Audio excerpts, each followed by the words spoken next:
അയർലൻഡിന്റെ ആത്മീയ ഉണർവിനായി ലിമറിക്കിൽ പുരോഗമിക്കുന്ന revival fire ആത്മീയ നവീകരണ ധ്യാനം രണ്ടാം ദിനം പിന്നിട്ടു. സെന്റ് മേരീസ് സീറോ മലബാർ കത്തോലിക്ക ദേവാലയത്തിന്റെ നേതൃത്വത്തിൽ ഓഗസ്റ്റ് 14 മുതൽ 16 വരെ നടക്കുന്ന ത്രിദിന ധ്യാനം അനുഗ്രഹീത വചന പ്രഘോഷകരായ father James Manjakkal MSFS, brother Santhosh Karumathra എന്നിവരാണ് നയിക്കുന്നത്. രാവിലെ 9 മുതൽ വൈകിട്ട് 5 വരെ നടക്കുന്ന ധ്യാനത്തിൽ കുട്ടികൾക്കും യുവജനങ്ങൾക്കുമായി ടീം AFCMന്റെ നേതൃത്വത്തിൽ പ്രത്യേക ശുശ്രൂഷകളും ക്രമീകരിച്ചിട്ടുണ്ട്. വികാരി ഫാദർ പ്രിൻസ് കറിയ മാളിയലിന്റെ നേതൃത്വത്തിലാണ് ക്രമീകരണങ്ങൾ പൂർത്തിയായത്. വിശ്വാസ സമൂഹത്തിന് വലിയൊരു ആത്മീയ ഉണർവായി മാറുകയാണ് ലിമറിക്കിലെ revival fire.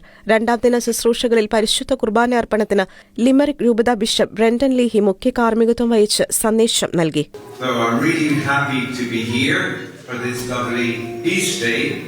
Feast day of the Assumption of Our Lady into heaven. Delighted to greet Father James and Brother Santosh, who's here as well, and all those who were arranged and organised this event, but especially each and every one of you.